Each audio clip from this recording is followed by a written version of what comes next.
ಯಾರನ್ನಾದ್ರೂ ಒಬ್ಬ ಫೈನಾನ್ಸರ್ನ ಜೈಲ್ಗೆ ಹಾಕಿದ್ದೀರಾ? ಪೊಲೀಸ್ ಸ್ಟೇಷನಲ್ಲಿ ಕರೆದು ಕೂತಿರ್ಸಿದ್ದೀರಾ?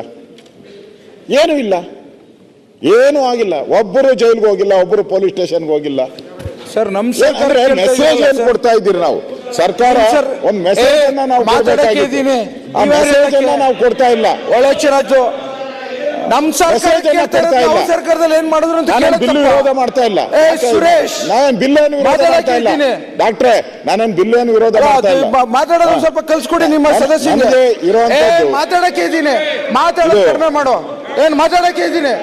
ಏನ್ ವಿಚಾರದಲ್ಲಿ ಏನ್ ಮಾತಾಡೋದು?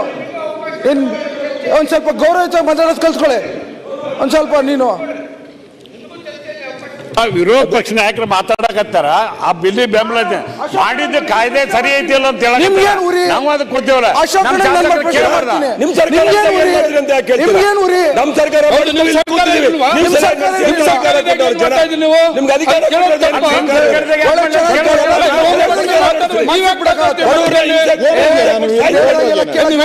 ಕೂತ್ಕೊಂಡಿರ್ಬೇಕಾ?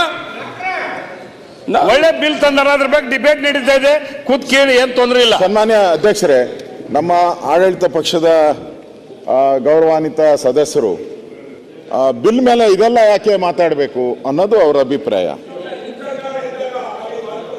ಅಲ್ಲ ಅಲ್ಲ ಅದನ್ನೇ ನಮ್ಮ ಲಾ ಮಿನಿಸ್ಟರ್ ಹೇಳ್ತಾ ಇದ್ದಾರೆ, ಇದು ಅನ್ಯಾಯ ಅಂತ. ಏನೇನು ಘಟನೆ ಆಗಿದೆ ಅಂತ ಅವರು ಹೇಳಿದ್ರು, ಏನು ಅನ್ಯಾಯ ಆಗ್ತಾ ಇದೆ ಅದನ್ನು ಹೇಳಿದ್ರು. ನಾವೇನು ಅವಾಗ ಅಬ್ಜೆಕ್ಷನ್ ಮಾಡಿದ್ರ? ಏನು ಮಾಡಲಿಲ್ಲ. ಇಲ್ಲಿ ಬಹಳ ಪ್ರಮುಖವಾಗಿ ನಾನು ಮಂಡ್ಯದಲ್ಲಿ ಹೋದಾಗ ನಾನು ಕೇಳಿದೆ ಅಲ್ಲಿನ ಜಿಲ್ಲಾಧಿಕಾರಿಗಳಿಗೆ, ಏನ್ರಿ ಇವರೆಲ್ಲ ರೆಕಗ್ನೈಸ್ಡ್ ಇದಾರ ಅಂತ.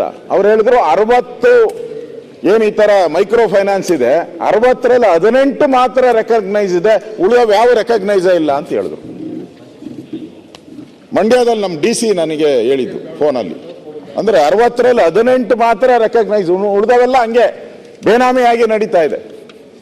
ಅಂದ್ರೆ ಅಲ್ಲಿನ ಪೊಲೀಸಿನ ಆಡಳಿತ ಹೆಂಗ್ ವ್ಯವಸ್ಥೆ ಇದೆ, ಪೊಲೀಸರು ಏನ್ ಮಾಡ್ತಾ ಇದ್ದಾರೆ, DC ಏನ್ ಮಾಡ್ತಾ ಇದ್ದಾರೆ, ಇರೋ ಕಾನೂನಲ್ಲೇ ಬಡಿಬೋದಾಯ್ತಲ್ಲ. ಹಿಂದೆ ಯಾಕೆ ಆಗ್ಲಿಲ್ಲ? ಇದು ಕೇಳಿದ್ರು, ಹಿಂದೆನೂ ಇತ್ತು ಅಂತ. ಹಿಂದೆ ಯಾಕೆ ಆಗ್ಲಿಲ್ಲ ಈ ತರ ಸಾವು ನೋವುಗಳು? ಇವಾಗ ಯಾಕೆ ಆಗ್ತಾ ಇದೆ ಒಂದೇ ಸರಿ ಒಂಥರ ಏಕಾಏಕಿ ಮೈಕ್ರೋ ಫೈನಾನ್ಸ್ ಇಂದ? ಆ ದೃಷ್ಟಿಯಿಂದ ನಾವೇನು ಬಿಲ್ಗೆ ವಿರೋಧ ಮಾಡಲ್ಲ. ಬಿಲ್ಲನ್ನು RBI ರೂಲ್ಸ್ ಏನಿದೆ ಅದ್ರ ಪ್ರಕಾರ ದಯವಿಟ್ಟು ಇನ್ನೊಂದ್ಸರಿ ನೋಡಿ, ಕೋರ್ಟಲ್ಲಿ ಬಿದ್ದೋಗ್ಬಾರ್ದು ಅನ್ನೋದು ನನ್ನ ವಿನಂತಿ ಅಷ್ಟೇ. ಬಿಲ್ಲಿಗೆ ನಾವೇನು ವಿರೋಧ ಮಾಡಲ್ಲ, ನಾವು ಸ್ವಾಗತ ಮಾಡ್ತೀರಿ.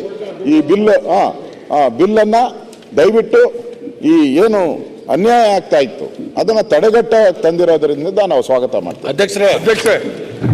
ಅಧ್ಯಕ್ಷ ಒಂದು ನಿಮಿಷ. ಅಧ್ಯಕ್ಷ ಈ ಕಡೆಗೂ ನೋಡ್ರಿ ಅಧ್ಯಕ್ಷ. ಮಾನ್ಯ ಸಭಾಧ್ಯಕ್ಷರೇ, ಧನ್ಯವಾದಗಳು ನಮ್ಗೆ ಅವಕಾಶ ಕೊಟ್ಟಿರೋದಕ್ಕೆ. ಅಧ್ಯಕ್ಷ ಈಗ ಮಾನ್ಯ ಸಭಾಧ್ಯಕ್ಷರೇ, ನಮ್ಮ ಗ್ರಾಮಾಂತರ ಪ್ರದೇಶದ ರೈತರ ಬದುಕಿನಲ್ಲಿ ಆಗ್ತಾ ಇರೋಂಥ ಕೆಲವು ಘಟನೆಗಳನ್ನು ನಿಮ್ಮ ಮುಂದೆ ಹೇಳಲಿಕ್ಕೆ ಇಚ್ಛೆ ಪಡ್ತೇನೆ ಮಾನ್ಯ ಸಭಾಧ್ಯಕ್ಷರೇ. ಈಗ ನಬಾರ್ಡಿಂದ ಸೆಂಟ್ರಲ್ ಗೌರ್ಮೆಂಟಲ್ಲಿ ಕೊಡೋಂಥ ಕೆಲವು ಅನುದಾನಗಳು ಮತ್ತು ಸಹಾಯ ಹಸ್ತಗಳಲ್ಲಿ ಏನು ಸಾಲಗಳನ್ನು ಕೊಡೋಂಥ ಪರಿಸ್ಥಿತಿಯಲ್ಲಿ ಕಡಿಮೆ ಆಗಿರೋದ್ರಿಂದ ಇವತ್ತು ಪ್ರೈವೇಟ್ ಅವರಿಂದ ಸಾಲ ತೆಗೆದುಕೊಳ್ಳೋಂಥ ಸಂದರ್ಭ ಸೃಷ್ಟಿಯಾಗಿಬಿಟ್ಟಿದೆ. ಒಂದೇ ಒಂದು ಊರಲ್ಲಿ, ನಮ್ಮೂರೊಂದೊಂದು ಘಟನೆ ಹೇಳ್ತೀನಿ ಮಾನ್ಯ ಸಭಾಧ್ಯಕ್ಷ, ಜಾಸ್ತಿ ಹೊತ್ತು ಟೈಮ್ ತಗೊಳಲ್ಲ. ಸುಗ್ನಳ್ಳಿ ಅಂತ ಒಂದು ಗ್ರಾಮ ಕುಣಿಗಲಲ್ಲಿ ಒಂದು ಹೆಣ್ಣು ಮಕ್ಕಳುಗಳು, ಮೈಕ್ರೋ ಫೈನಾನ್ಸ್ ಬಗ್ಗೆನೆ, ಹೆಣ್ಣು ಮಕ್ಕಳುಗಳು ಸಾಲ ತೆಗೆದುಕೋತೀವಿ ಅಂತ ಹೇಳಿ ಸುಮಾರು 300 ಮನೆಗಳಿದೆ ಮಾನ್ಯ ಸಭಾಧ್ಯಕ್ಷರೇ. ಆ ಊರುಗಳಲ್ಲಿ ಹಬ್ಬ ಹರಿದಿನ ವ್ಯವಸ್ಥೆಗೋಸ್ಕರ ಸುಮಾರು ಏನಿಲ್ಲ ಅಂದರೆ 100 ಮನೆಗಳು, ಕುಟುಂಬಗಳು ಸಾಲ ಮಾಡಿದ್ರು. ಅದು ಮೈಕ್ರೋ ಫೈನಾನ್ಸು ಅಂತ ಬಂದು ಪ್ರತಿ ಹಂತದಲ್ಲೂ 1 ವರ್ಷ, 2 ವರ್ಷ, 3 ವರ್ಷ ಆಯಿತು. ಸುಮಾರು 10 ಕೋಟಿಯಲ್ಲಿ ಆ ಊರಲ್ಲಿ ಸಾಲ ತೆಗೆದುಕೊಂಡಿರೋಂಥದ್ದು. ಕೊನೆಗೆ ಯಾವ ಗತಿ ಕೊಟ್ಟೋಯ್ತು ಅಂತಂದರೆ, ಆ ಕುಟುಂಬದವರೆಲ್ಲರೂ ಸಾಲನ ತೀರಿಸ್ಲಿಕ್ಕಾಗ್ದಲೆ ಜಮೀನುಗಳು ಮಾರಾಟ ಮಾಡೋಂಥ ಸಂದರ್ಭ ಸೃಷ್ಟಿಯಾಗೋಯ್ತು ಮಾನ್ಯ ಸಭಾಧ್ಯಕ್ಷ. ನಮ್ಮ ಹತ್ರ ಎಲ್ಲ ಬಂದು ಈ ಥರ ಎಲ್ಲ ಆಗಿದೆಯಲ್ಲ, ನಮ್ಗೇನಾರ ಬಿಡುಗಡೆ ಮಾಡಿಸ್ಕೊಡಿ ಅಂತ ಕೇಳಿದ್ರೆ ಅವರು ಕಾನೂನು ಚೌಕಟ್ಟು ಯಾವುದೇ ಕಾರಣಕ್ಕೂ ನಾವು ಪೊಲೀಸ್ ಕಂಪ್ಲೇಂಟ್ ಕೊಟ್ಟರು, ಪೊಲೀಸರು ಕಂಪ್ಲೇಂಟ್ ತೊಗೊಳಕ್ಕೆ ರೆಡಿ ಇಲ್ಲ. ಈ ರೀತಿ ಬಡ್ಡಿ ದರನ ಕಡಿಮೆ ಮಾಡಿ ಅಂತಂದರೆ RBIಯಿಂದ ಅವಕಾಶ ಇದೆ, ನಮ್ಗೆ ಎಷ್ಟು ಬಡ್ಡಿ ಹಾಕ್ಬೋದು ಅಂತ ಅವರೆಲ್ಲ ಗಟ್ಟಿಗೆ ಹೋರಾಟ ಮಾಡಿದ್ರು. ಕೊನೆಗೆ ಯಾವ ಗತಿಗೆ ಬಂತು ಅಂದರೆ ನಾವು ಕೂತ್ಕೊಂಡು ಆ ಜಮೀನುಗಳು ಉಳಿಸ್ಲಿಕ್ಕೆ ಎಲ್ಲರೂ ಸೇರಿ ಆ ಊರಿನವರೆಲ್ಲ ಸೇರಿ ಆ ಹೆಣ್ಮಕ್ಳುಗಳ ಸಾಲ ತೀರಿಸೋಂಥ ಒಂದು ಪ್ರಯತ್ನ ಮಾಡ್ದ ಮಾನ್ಯ ಸಭಾಧ್ಯಕ್ಷ. ಬಡವರ ರಕ್ಷಣೆಗೆ ನೀವೇನಾರ ಕಾನೂನು ತರಲಿಲ್ಲ ಅಂತಂದರೆ ಈ ಥರ ಹಳ್ಳಿಗಳಲ್ಲಿ ತಿಳಿದಲೋ ವ್ಯವಸ್ಥೆಗಳಲ್ಲಿ ಭಾಳಷ್ಟು ಏನು ಅಲ್ಲ ಕೃಷ್ಣಮಣ್ಣ, ನಮ್ಮದು ನಿಮ್ಮದು ಎಲ್ಲ ಒಂದೇ ಪರಿಸ್ಥಿತಿ. ಇವತ್ತು ಹಳ್ಳಿಗಳಲ್ಲಿ ರೈತರುಗಳಿಗೆ ತಿಳುವಳಿಕೆ ಇಲ್ದಲೆ ಸಾಲ ಮಾಡಿಬಿಡ್ತಾರೆ. ಹೆಣ್ಣು ಮಕ್ಕಳು ಇವತ್ತೇನೋ ಸದ್ಯದಲ್ಲಿ ಕಷ್ಟ ತೀರ್ಲಿ, ಹಸುಗಳು ಮತ್ತು ಕುರಿಗಳನ್ನು ಕೊಂಡ್ಕೊಳ್ಳಿಕ್ಕೆ ಏನೋ ನಾವು ಉತ್ಪತ್ತಿ ಮಾಡ್ಬೋದು ಅಂತ ಹೇಳಿ ಸಾಲ ಮಾಡಿಬಿಡ್ತಾರೆ.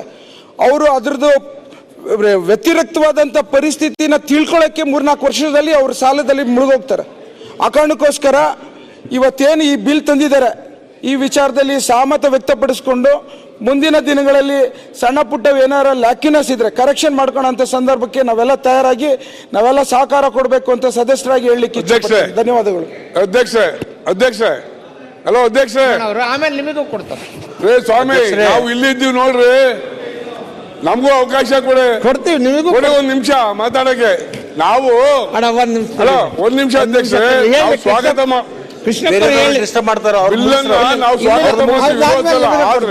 ಹೇಳ್ರಿ. ಸಮಸ್ಯೆ ಬಿಲ್ ತಂದಿರೋದು ಬಹಳ ಉತ್ತಮ, ನಾವು ಇದು ಸ್ವಾಗತ ಮಾಡ್ತೀವಿ. ಆದ್ರೆ ಇವೆಲ್ಲ ಏನು ಮೈಕ್ರೋ ಫೈನಾನ್ಸ್ ಇದೆ, ಇವೆಲ್ಲ ಬ್ಲಾಕ್ ಮನಿನ ವೈಟ್ ಮಾಡೋ ಒಂದು ಕುತಂತ್ರ. ಇವೆಲ್ಲವನ್ನು ಸಹ ಎಷ್ಟು ರಾಜ್ಯದಲ್ಲಿ ಮೈಕ್ರೋ ಫೈನಾನ್ಸ್ ಇವೆ, ಇವಕ್ಕೆ ಯಾವ ಇನ್ಕಮ್ ಟ್ಯಾಕ್ಸ್ ಕಟ್ಟೋದಿಲ್ಲ. ಇವರೆಲ್ಲ ಯಾರೋ ಅಧಿಕಾರಿಗಳು ಮತ್ತೊಬ್ಬರು ಮುಗ್ದೊಂದು ಅಲ್ಲಿ ಹಣ ಇನ್ವೆಸ್ಟ್ ಮಾಡಿ ಬ್ಲಾಕ್ ಮನಿನ ಬಡ್ಡಿ ಸಂಪಾದನೆ ಮಾಡ್ತಾ ಒಂದು ದಂಧೆ ಆಗಿದೆ. ನಾನೇನು ರಿಕ್ವೆಸ್ಟ್ ಮಾಡ್ತಿದ್ದೆ ತಮ್ಮ ಮುಖಾಂತರ ಸರ್ಕಾರಕ್ಕೆ, ಎಲ್ಲ ಮೈಕ್ರೋ ಫೈನಾನ್ಸ್ಗೂ ಸಹ ಇನ್ಕಮ್ ಟ್ಯಾಕ್ಸ್ ರೆಫರ್ ಮಾಡಿ. ಇನ್ಕಮ್ ಟ್ಯಾಕ್ಸ್ ರೆಫರ್ ಮಾಡಿದಾಗ ಅವ್ರ ಬಂಡವಾಳ ಈಚೆ ಬರ್ತದೆ. ಯಾರ್ಯಾರು ಬ್ಲಾಕ್ ಮನಿ ಇನ್ವೆಸ್ಟ್ ಮಾಡಿದ್ದಾರೆ, ಯಾರ್ಯಾರು ದುಡ್ಡಿದೆ ಅವೆಲ್ಲ ಈಚೆ ಬರ್ತಾರೆ. ಅದರಿಂದ ದಯಮಾಡಿ ನನ್ನ ರಿಕ್ವೆಸ್ಟ್ ತಮ್ಮ ಮುಖಾಂತರ ಸರ್ಕಾರಕ್ಕೆ ಅವೆಲ್ಲವನ್ನು ಸಹ ಇನ್ಕಮ್ ಟ್ಯಾಕ್ಸ್ ರೆಫರ್ ಮಾಡಬೇಕು ಅಂತ ನನ್ನ ವಿನಂತಿ. ಓಕೆ, ಲಕ್ಷ್ಮಣ ಸರ್ ಈ ಕಡೆ ಬರ ತಾವು ಮಾತಾಡಿ ಸರ್. ಮಾನ್ಯ ಅಧ್ಯಕ್ಷರೇ, ಕಾನೂನು ಸಚಿವರು ಈ ಒಂದು ರಾಜ್ಯದಲ್ಲಿ ನಡೆದಿರ್ತಕ್ಕಂಥ ಘಟನೆಗಳ ಬಗ್ಗೆ ಒಂದು ನಿಯಂತ್ರಣ ಆಗಬೇಕು, ಅವರಿಗೆ ಒಂದು ಹೆಡೆಮುರಿ ಕಟ್ಟುವಂಥ ಒಂದು ಪ್ರಯತ್ನ ಆಗಬೇಕು ಅಂತಕ್ಕಂಥ ವಿಚಾರವನ್ನು ಇಟ್ಕೊಂಡು ಕಾನೂನನ್ನು ತಂದಿದ್ದಾರೆ. ಇದನ್ನು ನಾನು ಸಂಪೂರ್ಣವಾಗಿ ಬೆಂಬಲಿಸ್ತೀನಿ. ಆದರೆ ಇದರ ಜೊತೆಗೆ ಈ ಫೈನಾನ್ಸ್ ಕಂಪ್ನಿಗಳು, ಮನಿ ಲ್ಯಾಂಡರ್ಸ್, ಅದರ ಜೊತೆಗೆ ಈ ತಾಲೂಕು ಮಟ್ಟದಲ್ಲಿ ಗ್ರಾಮೀಣ ಮಟ್ಟದಲ್ಲಿ ಈ ಬಂಗಾರ ವ್ಯಾಪಾರ ಮಾಡ್ತಕ್ಕಂಥ ವ್ಯಾಪಾರಸ್ಥರಿದ್ದಾರೆ. ಗಿರ್ವಿ ಇಟ್ಕೊಳ್ತಕ್ಕಂಥದ್ದು ಒಂದು ಉದ್ಯೋಗವನ್ನು ಮಾಡ್ತಾ ಇದ್ದಾರೆ. ಬಂಗಾರ ಮಾರಾಟದ ಮಾಡೋದ್ರ ಜೊತೆಗೆ ಗಿರ್ವಿ ಇಟ್ಕೊಳ್ತಕ್ಕಂಥ ವ್ಯಾಪಾರ ಮಾಡ್ತಾ ಇದ್ದಾರೆ. ಒಂದು ಮನಿ ಲ್ಯಾಂಡಿಂಗ್ ಲೈಸೆನ್ಸ್ ತೆಗೆಸಿರ್ತಾರೆ. ಆ ಮನಿ ಲ್ಯಾಂಡಿಂಗ್ ಲೈಸೆನ್ಸ್ ತಗೊಂಡೇ ಅವ್ರು ಬಡ್ಡಿ ವ್ಯವಹಾರ ಮಾಡ್ತಿರ್ತಾರೆ. ಅವರಿಗೆ ಬಡ್ಡಿ ರೇಟ್ ನಿಯಂತ್ರಣ ಇಲ್ಲ. ಈಗಾಗಲೇ ಅದಕ್ಕೆ ಬಡ್ಡಿ ನಿಯಂತ್ರಣ ಮಾಡ್ತಕ್ಕಂಥದ್ದು ಈಗಾಗಲೇ ಹಿಂದಿನ ಸಹಕಾರಿ ಸಚಿವರು ಒಂದು ಕಾನೂನನ್ನು ತಂದಾಗ ಈಗಾಗಲೇ ಹೈಕೋರ್ಟ್ದಲ್ಲಿ ತಡೆ ಆಜ್ಞೆ ಆಗಿದೆ. ಕೋಆಪ್ಟಿ ಆ್ಯಕ್ಟದಲ್ಲಿ 16%ಕ್ಕಿಂತಲೂ ಹೆಚ್ಚು ಬಡ್ಡಿ ಆಕರಣೆ ಮಾಡಬಾರ್ದು ಅಂತಕ್ಕಂಥದ್ದು ಈಗಾಗಲೇ ಇದೆ. ಇವ್ರು ಏನು ಮಾಡ್ತಾರಂದರೆ ದಾಖಲೆಗಳನ್ನೇ ಇಡಲ್ಲ.